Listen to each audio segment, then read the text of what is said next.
زیادہ وقت نہ لیتے ہوئے میں اپنی گفتگو کو سمیٹنے کی کوشش کروں گا. آپ تمامی حضرات ساتھ دیں میری اس بات میں کہ آج ہم یہاں صرف اور صرف کس لیے بیٹھے ہیں؟ اللہ اور اس کے رسول کا ذکر کرنے کے لیے بیٹھے ہیں.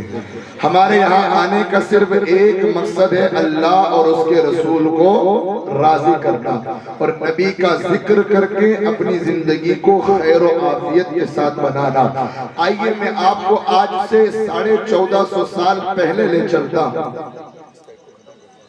آج سے میں 1450 سال پہلے میں آپ کو لے کر چلتا ہوں.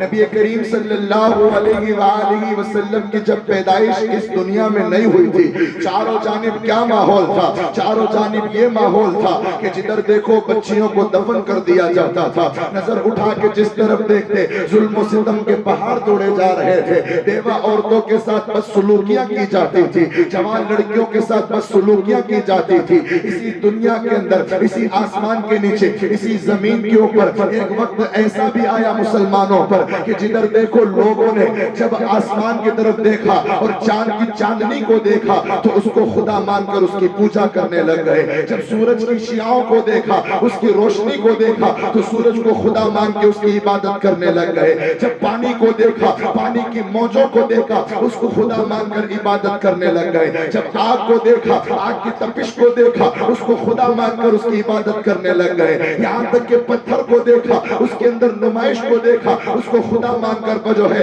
خدا مان کر عبادت کرنے لگ گئے. جب ان لوگوں نے جانوروں کو دیکھا اور جانوروں کے اندر کچھ اکیلا پن دیکھا، اچھا پن دیکھا، ان کو خدا مان کر ان کی عبادت کرنے لگ گئے. اب وقت ایسا تھا، اب وقت ایسا تھا، چاروں جانب کفر کا ڈنکا بج رہا تھا، چاروں جانب کفر کی باتیں ہو رہی تھی. جدھر دیکھو کوئی آسمان کو پوج رہا ہے، کوئی سورج کو پوج رہا ہے، کوئی چاند کو پوج رہا ہے، کوئی ستاروں کو پوج رہا ہے، کوئی آگ اور پانی کو پوج رہا ہے. ایسے وقت کے اندر ضرورت تھی نوح علیہ السلام جیسے نبی کی. ایسے وقت کے اندر ضرورت تھی ابراہیم علیہ السلام کی جیسے نبی کی. ایسے وقت کے اندر ضرورت تھی حضرت اسماعیل علیہ السلام کے نبی ہونے کی. ایسے وقت کے اندر ضرورت تھی حضرت موسیٰ کی دین کی. ایسے وقت کے اندر ضرورت تھی عیسیٰ کے دین کی. لوگوں نے اللہ کی بارگاہ میں دعا کی، اے مالک جب طوفان آیا تھا تو نوح علیہ السلام کے زمانے کے اندر تو نے طوفان نو میں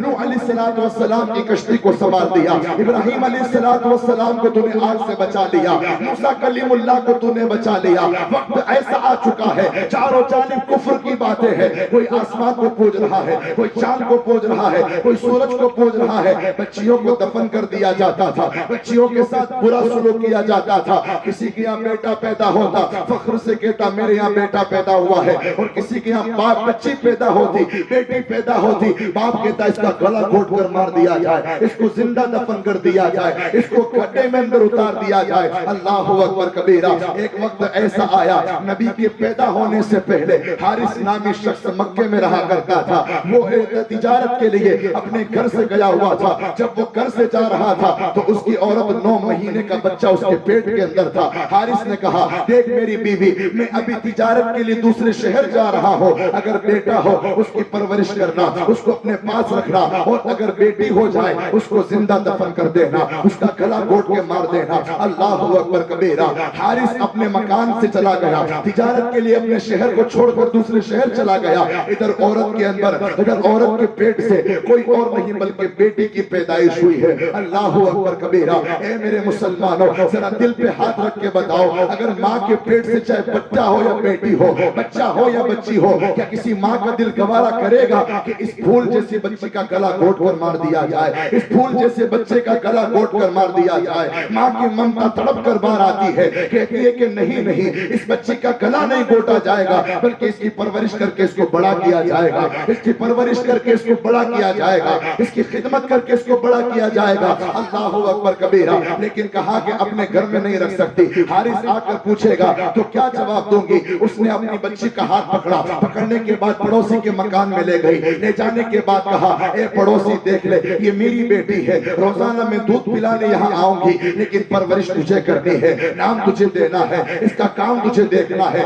جو خرچہ ہو مجھ سے لینا، جو ضرورت کا سامان ہو مجھ سے لینا، لیکن اس بچی کی پرورش میں آنچ نہ آنے دینا، اس بچی کی پرورش کے اندر کچھ نہ ہونے دینا۔ اللہ اکبر کبیرہ۔ پڑوسی نے بات مان لی، اس بچے کو سینے سے لگایا اور اپنے مکان کے اندر رکھ دیا۔ کئی مہینوں کی مدت کے بعد جب حارث واپس اپنے گھر پر آیا، آ کر پوچھتا ہے کہ بیٹی کیا بچے، اپنی بیوی سے پوچھتا ہے کیا تیرے حمل کے اندر، پیٹ کے اندر جو تھا کیا ہوا؟ تو ماں نے کہا، اس بیوی نے کہا اے حارث تیرے جانے کے بعد میرے پیٹ سے بچی ہوئی تھی جس کو میں نے زندہ گھونٹ کر مار دیا ہے، گلا گھونٹ کر مار دیا ہے، اس کو دنیا میں نہیں رکھا ہے۔ حارث خوش ہوا، اچھا ٹھیک ہے، اپنے کام کاج میں لگ گیا۔ لیکن جب حارث اپنے مکان میں ہوتا، پڑوسی کی گھر پر نظر جاتی اور اس پڑوسی کے گھر کے آنگن کے اندر 4 یا 5 مہینے کی بچی کو کھیلتے دیکھتا تو دل ابھر کے اس کی طرف جاتا، اس کو کھیلتے ہوئے دیکھتا تو محبت بھری نگاہوں سے دیکھتا، کبھی اس کو اٹھا کر گود میں لیتا، کبھی اس کی پیشانی کو چومتا، کبھی اس کے ہاتھوں کو چومتا، اس کے پاؤں کو چومتا،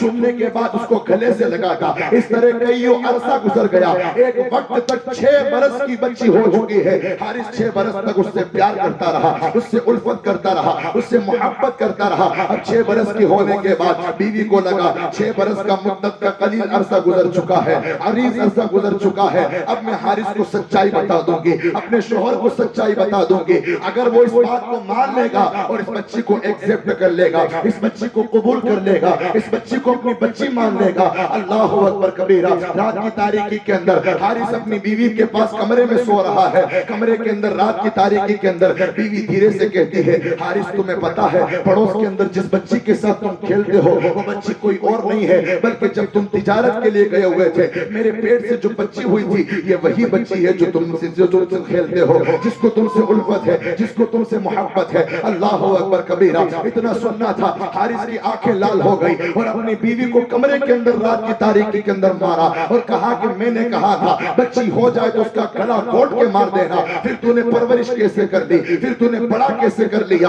اللہ اکبر کبیرہ۔ حارث اپنے کمرے سے نکلا، نکلنے کے بعد بچی کو پکڑ کے گھسیٹتا ہوا بالوں سے کھینچ کے لایا۔ ہائے اللہ، وہ باپ کیسا باپ ہوگا کہ اپنی پیاری بچی کو بال سے گھسیٹ کر مار رہا ہے، مارتے ہوئے لا رہا ہے، چھوٹے چھوٹے گال پر تماچے مار رہا ہے۔ اے مسلمانوں، یہ وقت دنیا نے دیکھا ہے، یہ ماجرا دنیا نے دیکھا ہے، یہ منظر آسمان نے دیکھا ہے، یہ منظر فضاؤں نے دیکھا ہے۔ اللہ اکبر کبیرہ۔ حارث کھینچتا ہوا مارتا ہوا بچی کو باہر لاتا ہے اور کہتا ہے کہ میں تو جانتا تھا تو تو پڑوسی کی بچی ہے، تو تو میرا ہی خون نکلی ہے، چل میں تجھے زندہ دفن کر دوں گا، چل میں تجھے زندہ گھاڑ دوں گا۔ اللہ اللہ۔ دوڑتی ہوئی بیوی باہر آئی، پاؤں کو پکڑا حارث کے، کہا کہ اے حارث ذرا پھول جیسی بچی کی طرف دیکھ لے، ارے اس کے رخسار کو دیکھ لے، اس کے چہرے کو دیکھ لے، اس کے ہاتھوں کو دیکھ لے، یہ 6 سال کی بچی نے تیرا کیا بگاڑا ہے، اس کے ساتھ ایسا سلوک نہ کر، اس کے ساتھ ایسا سلوک نہ کر۔ اللہ اکبر کبیرہ۔ حارث نے ایک بات نہ مانی،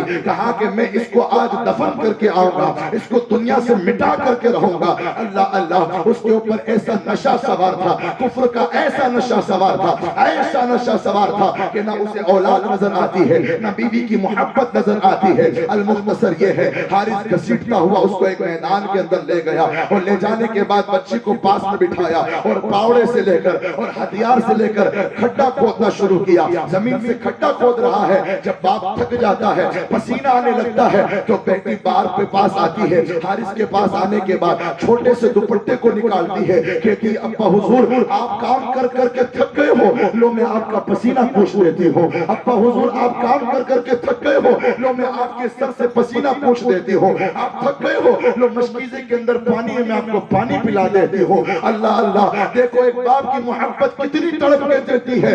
آج آپ کے جانتے ہوں گے، ہم بھی جانتے ہیں، الحمدللہ اللہ نے مجھے 3 بیٹی عطا فرمائی ہے، 3 بیٹیوں کا میں باپ ہوں۔ بیٹی کی محبت کیسی ہوتی ہے؟ باپ بیٹے سے محبت کو چھپا کے رکھتا ہے لیکن بیٹی سے بے پناہ محبت کرتا ہے، بیٹی سے بے پناہ محبت کیا کرتا ہے۔ اللہ اکبر کبیرہ۔ بیٹی نے کہا کہ ابا حضور تھک گئے ہو، پسینہ پوچھ دیتی ہو، پانی پلا دیتی ہو، لیکن اس پر کفر کی حرص تھا، کفر کی لالچ تھی، کچھ نظر نہ آتا تھا، صرف اور صرف اس بچی کو زندہ دفن کرنا ہے، اس بچی کو مٹانا ہے۔ اللہ اللہ۔ واپس بیٹھنے کے بعد تھکان